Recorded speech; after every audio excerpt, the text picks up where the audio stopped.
Y la idea principal de hoy día quiero hablar acerca un poco de historia, pero de una historia muy hermosa que tiene que ver con los primeros creyentes que fueron conocidos en la Biblia como los del camino. A contar del libro de Hechos se comienza a hablar de los creyentes y se comienza a hablar de los creyentes de una forma completamente distinta. Se comienza a hablar de los primeros cristianos como las personas del camino o de la doctrina del camino. No se les llamaba cristianos, no, se les llamaba los del camino. Y quiero hacer mención un poco de esto porque se les llamaba los del camino porque el Señor Jesucristo, cuando estaba con sus discípulos, le dijo: yo soy el camino, la verdad y la vida. Nadie puede ir al Padre, nadie puede llegar a Dios si no es por mí. Y de ahí la gente le empezó a llamar: los cristianos son la gente del camino. Otra característica de los primeros cristianos es que cuando ellos conocían a Cristo, ellos perdían todo. Número uno, ellos perdían a sus familias porque se habían convertido al cristianismo. Ellos perdían sus propiedades, eran despojados de sus propiedades. Ellos perdían sus tierras. Ellos perdían aún derechos que tenían como personas porque eran perseguidos por su misma familia muchas veces. Ahora, cuando pasaba esto, ellos tenían que desaparecer, salir de sus tierras y se comenzaron a dispersar de un lugar a otro. ¿Y saben lo que llevaban ellos? La enseñanza de los del camino, la enseñanza de Cristo. Y el día de hoy quiero hacer un homenaje a los del camino, a los primeros cristianos, a aquellos cristianos que se jugaron la vida para que el Evangelio llegara hacia nosotros. En primer lugar, los del camino eran personas que eran odiadas, eran odiados. Dice la Biblia lo siguiente, si podemos colocarlo en la pantalla, Hechos capítulo 9, versículo 1 y 2, dice lo siguiente: Saulo, respirando aún amenazas y muerte contra los discípulos del Señor, vino al sumo sacerdote y le pidió cartas para la sinagoga de Damasco, a fin de que si hallase algunos hombres o mujeres de este camino, los trajesen presos a Jerusalén. Un detalle muy importante que hay que saber acerca de los primeros cristianos es que eran todos judíos. Eran todos personas que habían seguido el judaísmo, habían sido seguidores del judaísmo.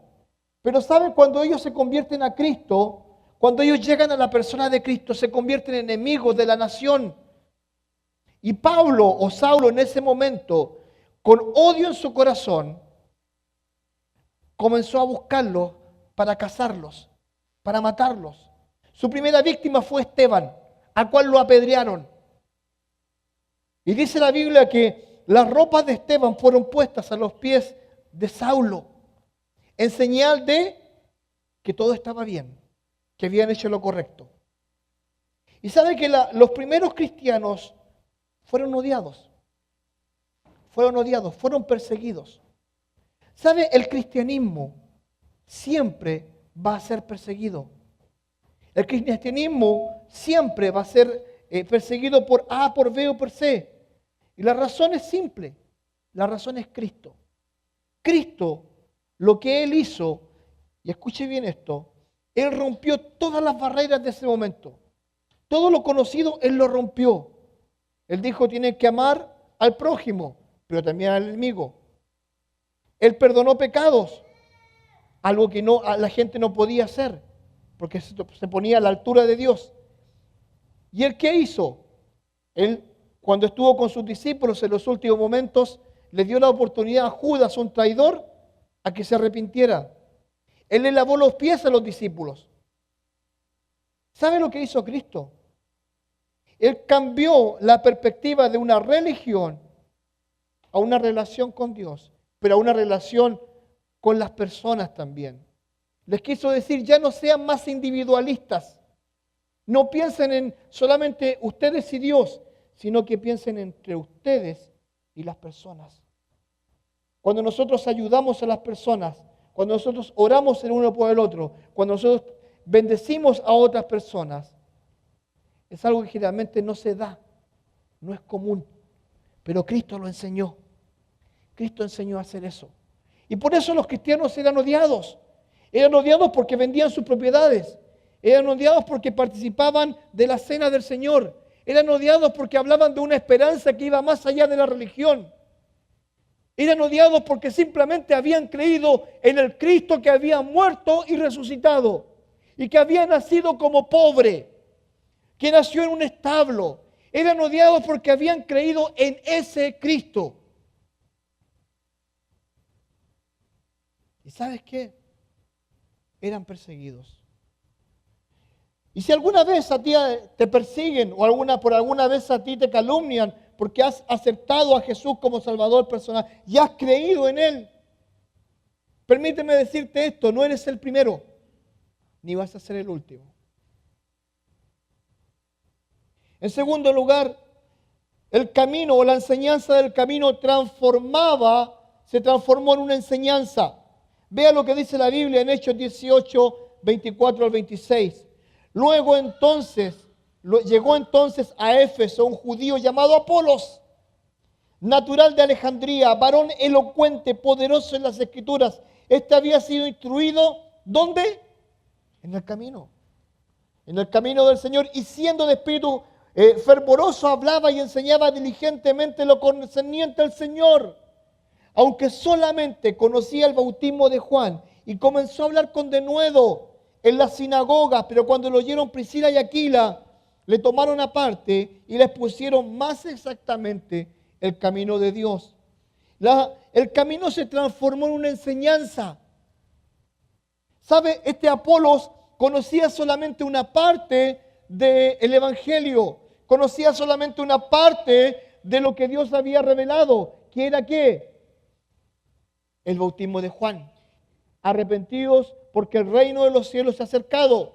Pero él no había entendido o no había escuchado o no había visto su Facebook y no había visto las últimas opciones que salían a ese nuevo feed que dice Cristo nació, Cristo hizo milagros, Cristo resucitó, Cristo murió y resucitó. No sabía eso. Y dice que Priscila y Aquila lo toman y les enseñan la otra parte del camino. Porque este hombre era un hombre bueno, era un hombre que estaba predicando y hablando con denuedo fervientemente a todo el mundo, diciéndoles, arrepentidos porque el reino de los cielos se ha acercado. Pero él no conocía y no había sabido de que Cristo había sido el Mesías y de que Cristo había venido a dar salvación y de que Cristo había resucitado. Él no lo había hecho, pero lo aprendió. Y ¿sabes? Las enseñanzas del camino son las que tenemos nosotros.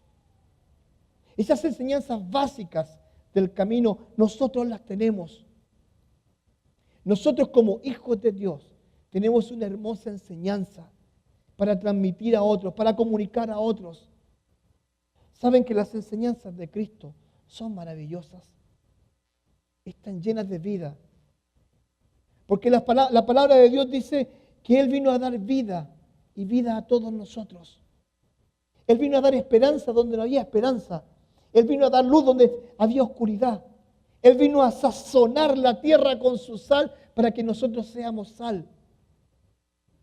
Porque nosotros hacemos la diferencia, los hijos de Dios.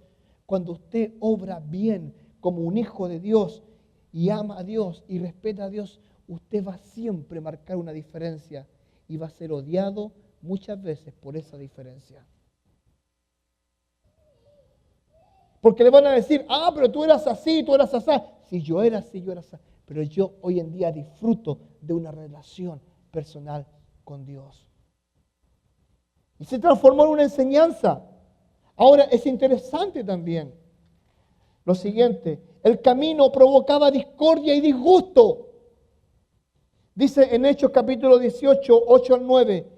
Y entrando Pablo en la sinagoga, habló con denuedo por espacio de 3 meses, discutiendo y persuadiendo acerca del camino, acerca del reino de Dios, pero endureciéndose algunos y no creyendo. ¿Qué hacían? Maldecían el camino delante de la multitud. Se apartó de Pablo de ellos y se separó a los discípulos, discutiendo cada día en la escuela de uno llamado Triano. ¿Sabe lo que pasaba? El camino lo que hacía es confrontaba.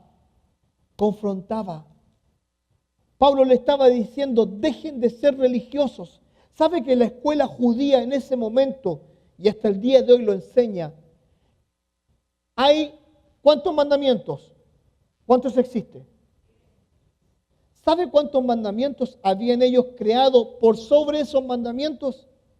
669 mandamientos más.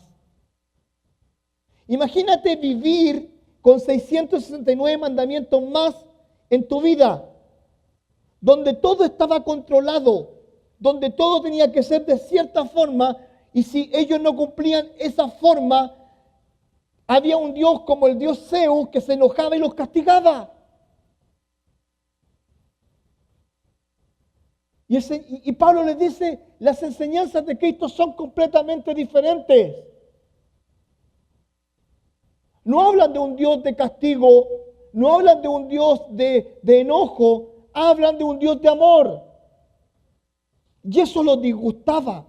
Las enseñanzas del camino producían discordia y producían disgusto a tal punto que eran rechazados. Eran rechazados. Y querido, es interesante ver cómo nosotros, cuando conocemos a Cristo, muchas veces vamos a recibir el rechazo por simplemente haber dejado nuestras tradiciones o nuestra forma de ver la vida. Yo en mi país, en Chile, no somos religiosos. Te diré algo más, somos gnósticos. Usted sabe lo que es un gnosticismo, ¿no? Bueno, somos gnósticos. No somos católicos. El católico va a la misa en Chile cuando lo bautizaron, con suerte hizo la comunión, y cuando hay un matrimonio y cuando se murió. Eso es todo lo que vamos. Porque así es. Pero ¿sabes algo? Cuando conoces a Cristo, otros países son religiosos. Están llenos de tradiciones. Ejemplo, México. Tienen las posadas. Yo no tengo idea de lo que es una posada. Tienen tradiciones.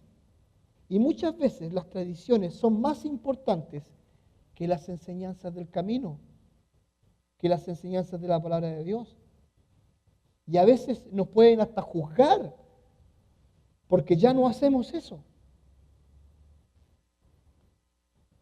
El camino provoca que la idolatría sea desnudada. Nótese, Hechos 19, 23, 24 dice así: hubo por aquel tiempo un disturbio, no pequeño, acerca del camino. Otra vez los hermanos del camino. Porque un platero llamado Demetrio, que hacía de plata templecillos de Diana, daba no poca ganancia a los artífices. ¿Sabe? Siempre ha existido la idolatría. Ya, ayer estaba viendo un documental de la Santa Muerte y de Valverde. ¿Valverde se llama? ¿El del bigotito? Ya. Y yo me preguntaba en mi persona, Francisco, ¿cómo es posible que se llegue a adorar ese tipo de cosas? Pero ¿sabía usted que genera dinero? Genera mucho dinero. Las estampitas, ¿cómo se llama? Las estatuas, todo genera dinero. En ese momento había ese tipo de cosas. Había un templo de Diana. Escuche esto, el templo de Diana, para que usted un poco de historia, era un templo gigante donde las mujeres se rapaban el pelo. Pero se rapaban el pelo ¿para qué? Para prostituirse. Eso era el templo de Diana, esa era la adoración de Diana. Era un prostíbulo, pero que lo vestían como algo religioso. Y resulta ser de que Diana, obviamente, generaba dinero. Al generar dinero generaba economía, había desarrollo, crecimiento. Cuando llegan los cristianos del camino y dicen, no te harás imagen, dice, porque Dios busca adoradores, ¿en qué? En espíritu y en verdad. Ya no son necesarios que ustedes hagan un altar, no es necesario que hagan figuritas, no es necesario que ustedes vendan esto, simplemente nuestra adoración debe ser de corazón a Dios. Y sacamos la figura de lado. ¿Y qué es lo que sacamos? Sacamos la idolatría. ¿Y qué sacamos también? El dinero. Y eso también produjo discordias. Produjo que la idolatría sea desnudada, porque dejaron de vender. Yo no creo que haya sido el mejor negocio para ellos en ese momento. Pero eran las enseñanzas de los hermanos del camino. Imagina de tener que confrontarse con esa realidad. Tener que ser directo y decir, queridos, esta no es la forma de acercarse a Dios. No es la forma. El testimonio de los del camino guió a Pablo. Mira, esto es hermoso. Hechos 22, 4 al 5. Pablo está contando su testimonio de cómo él conoció a Cristo delante de las autoridades. Y vean lo que dice la Biblia con respecto a esto en Hechos 22, 4 al 5. Dice, perseguía yo este camino hasta la muerte, prendiendo y entregando en cárceles a hombres y mujeres. Como el sumo sacerdote, también me es testigo y todos los ancianos, de quienes también recibí cartas para los hermanos. Y fui a Damasco para traer presos a Jerusalén, también a los que estuviesen allí, para que fuesen castigados. El odio de Pablo era tan grande por la gente del camino, que solicitó cartas, buscó forma de poder tomar y llevar preso a la gente, castigarlos. Pero una vez que él tuvo un encuentro personal con Cristo, que él tuvo ese encuentro personal con Dios, su visión cambió. Te puedo hacer una pregunta. ¿Qué pasó en tu vida cuando tú tuviste tu primer encuentro personal con Cristo? Cuando lo viste cara a cara, cuando miraste a Cristo y dijiste, tengo que cambiar, tengo que creer en Cristo, estoy perdido o estoy perdida. ¿Recuerdas aquel momento? ¿Recuerdas ese momento cuando tuviste ese encuentro personal con Cristo? Yo lo recuerdo muy bien y nunca voy a olvidar ese momento. Tenía 11 años, pero nunca había escuchado de forma tan directa que alguien me amara a pesar de cómo yo era. Y eso produce el camino. Las enseñanzas del camino van a producir un cambio en nuestras vidas. Hoy en día recordamos el nacimiento de Cristo. Recordamos cómo Él nació. Cantamos villancicos y nos alegramos por lo que Él vino a hacer a la tierra. Pero no fue fácil. No fue fácil. Él tenía que pasar muchas más cosas que solamente nacer. Pablo presenta defensa de los del camino ante Félix, un gobernador. Si lo ponemos por en pantalla, por favor, Hechos 24, 14 a 15, dice así. Pero esto te confieso, que según el camino que ellos llaman herejía, así sirvo al Dios de mis padres, creyendo todas las cosas que en la ley y en los profetas están escritas, teniendo esperanza en Dios, la cual ellos también abrigan, de los que ha de ser de los que ha de haber resurrección de los muertos, así de justos como de injustos. ¿Sabe qué? La doctrina y la enseñanza de los del camino estaba directamente relacionada con el Antiguo Testamento, con los profetas, con los salmos, con todas las enseñanzas del Antiguo Testamento estaba unida. Y dice, ¿sabe qué? Ese es mi apoyo. Las enseñanzas del camino son mi apoyo.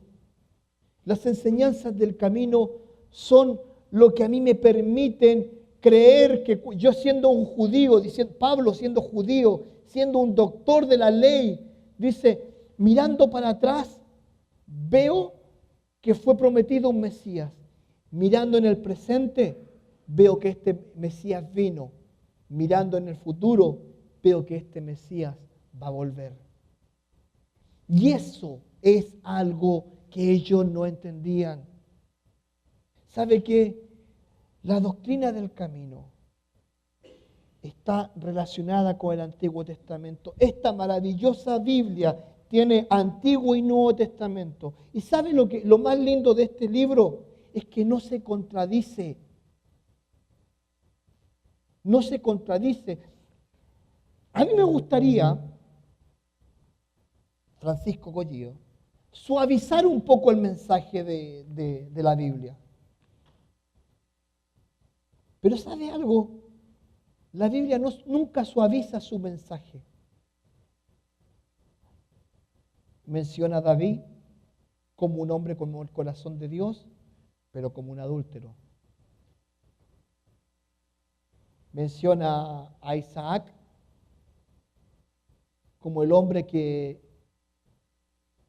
tuvo una fe tremenda en Cristo, pero fue un pillo, un estafador, un embustero. Menciona a Abraham como el padre de la fe, pero fue débil. Y así sucesivamente. La Biblia no es gris, es blanco o negro. La Biblia no maquilla a sus personajes, los muestra tal y como son. Tal y como son. La Biblia no es un libro histórico. Es un libro de enseñanzas con mucha historia que es diferente. Pero ¿sabe qué? La enseñanza del camino tiene el respaldo del Antiguo Testamento. Y Cristo dijo, yo no he venido a abolir la ley, sino que he venido a cumplir la ley.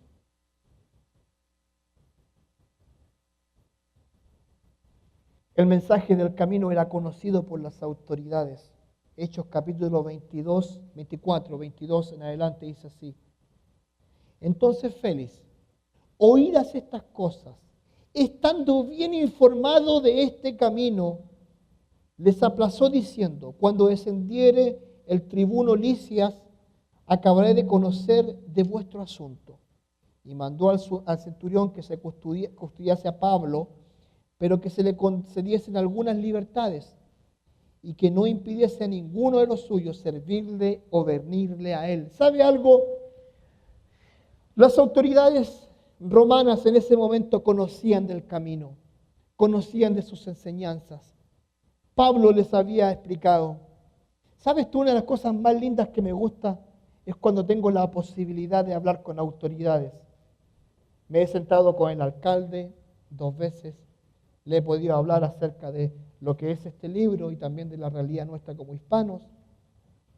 Me ha tocado estar con nuestras autoridades. Hace unas 2 semanas estuve con nuestras autoridades conversando también acerca del camino, de las enseñanzas. Y cuando Dios te dé la oportunidad de hablar con alguien, no importa qué tan grande rango tenga, menciónales el camino. Para que escuchen como Félix, que escuchó al apóstol Pablo por 2 años, lo escuchó y aprendió del camino. Tanto así que llegó un momento en su vida que le dijo, basta, basta, no sigas hablando que me vas a terminar convenciendo. ¿Sabe qué? Tenemos la hermosa posibilidad de llegar a mucha gente con nuestro mensaje del camino. No se intimide. El Señor quiere obrar. Quiere que mucha gente, aún las autoridades, conozcan el camino. Ahora, las enseñanzas del camino nos acercan al trono de Dios. Este versículo es maravilloso, me encanta. Dice así que, hermanos, teniendo libertad para entrar en el lugar santísimo por la sangre de Jesucristo, por el camino nuevo y vivo que nos abrió a través del velo, esto es, de su carne. Y teniendo un gran sumo sacerdote sobre toda la casa de Dios, acerquémonos con corazón sincero, en plena certidumbre de fe, purificados de corazones de mala conciencia, y lavados los cuerpos con agua pura. ¿Sabe algo? Antiguamente, solo los sacerdotes podían orar. Antiguamente, solo los sacerdotes podían elevar plegarias. Antiguamente tenías que ir a confesarte donde un cura y tenías que arrodillarte y que te dijera 10 Ave María, 3 Padre Nuestro, y no tengo idea qué cosa más porque no soy católico, nunca fui.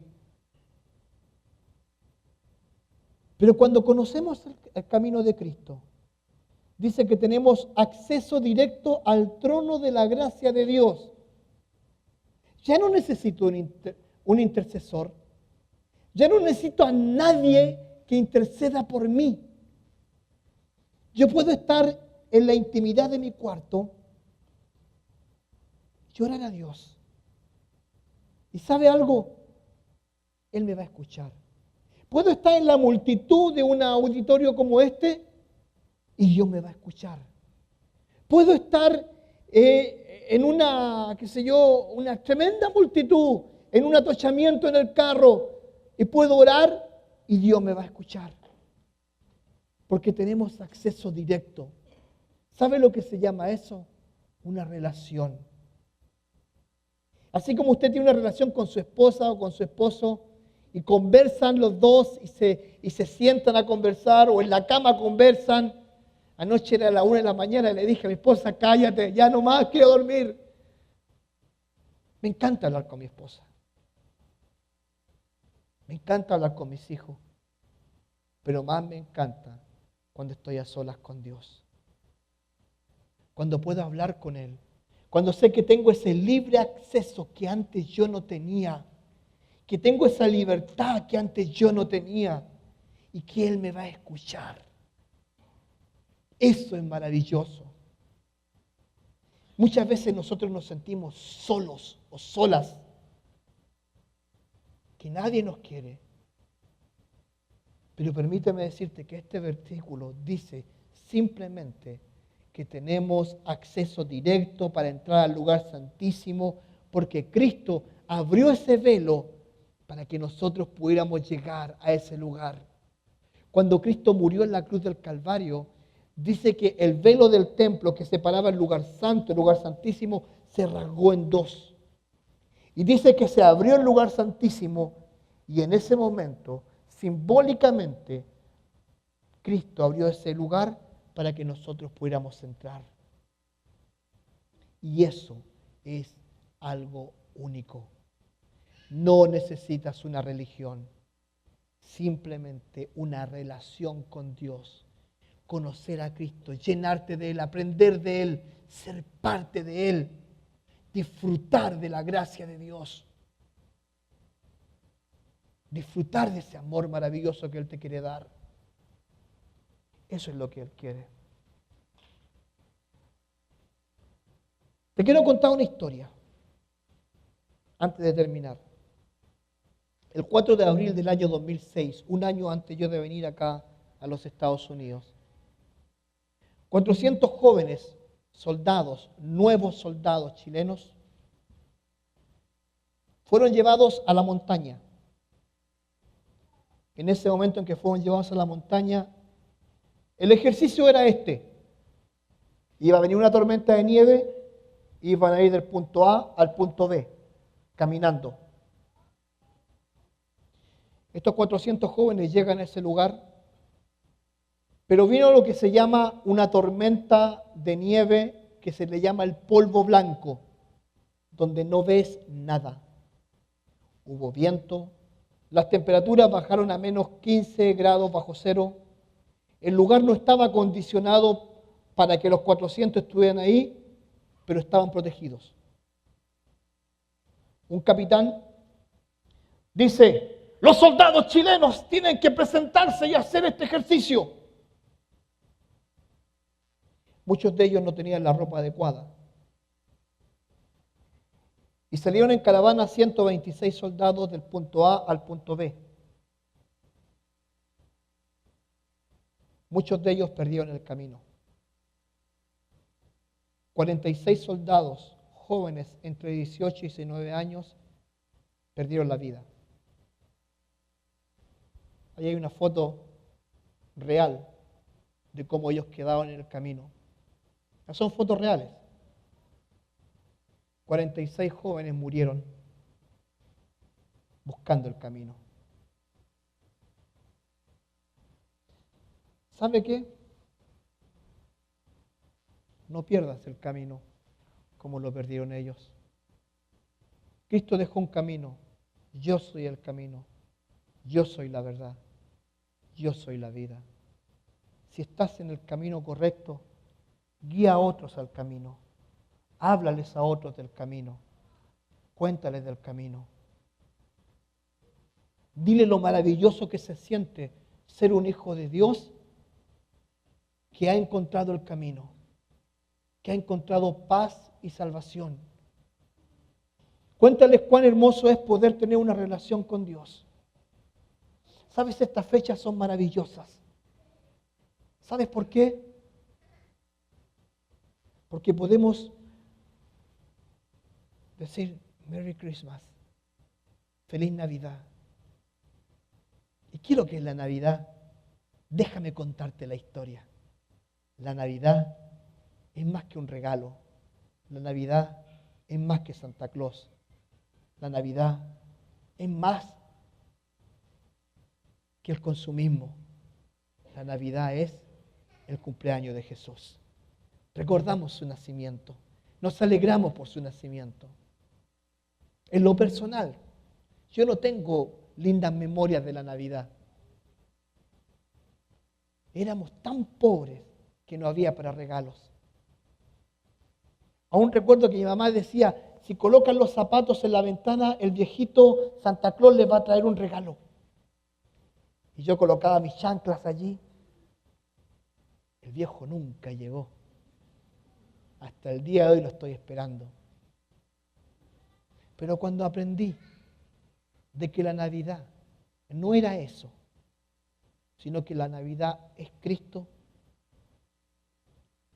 mis Navidades son felices, porque le puedo celebrar. Para concluir, déjame decirte lo siguiente. Tenemos un gran ejemplo a seguir que nos dejaron los primeros cristianos, los llamados del camino. A pesar de que ellos fueron odiados, la enseñanza que recibieron de Cristo fue amar, como lo hicieron con Pablo cuando él los necesitó. Sus enseñanzas se hicieron conocidas en todos los lugares. Su influencia llegó hasta las autoridades de aquel entonces y el poder de su testimonio llegó hasta nosotros el día de hoy. Qué bello y gratificante sería que los cristianos de la Iglesia del Refugio fueran reconocidos como los del camino, aquellos que no dejan de entregar el mensaje. Que seamos reconocidos por brindar amor, compasión y gracia a quien más lo necesite. Que seamos reconocidos por ser aquellos cristianos que llevan la milla extra por amor al prójimo. Y que antes de terminar el 2018, les invito a que sigamos el ejemplo de los del camino y que seamos reconocidos como uno de ellos. Esa es la meta, de que tú puedas ser reconocido como uno del camino, de que tú puedas ser un Hay una frase que acá usan los youtubers. ¿Conoce usted los youtubers o no? Los influencers. Esos que influencian. Sea un influenciador. Sea uno de ellos. Tiene todo para lograrlo. Tiene la palabra de Dios. Tiene su vida para respaldarlo. Tiene todo para poder ser un influenciador. Sea como los del camino. Le animo desde mi corazón, desde mi interior, a que sea ese creyente o esa creyente un influenciador. Recuerde, amor, gracia, paz, una relación personal con Dios, nada más. Amén.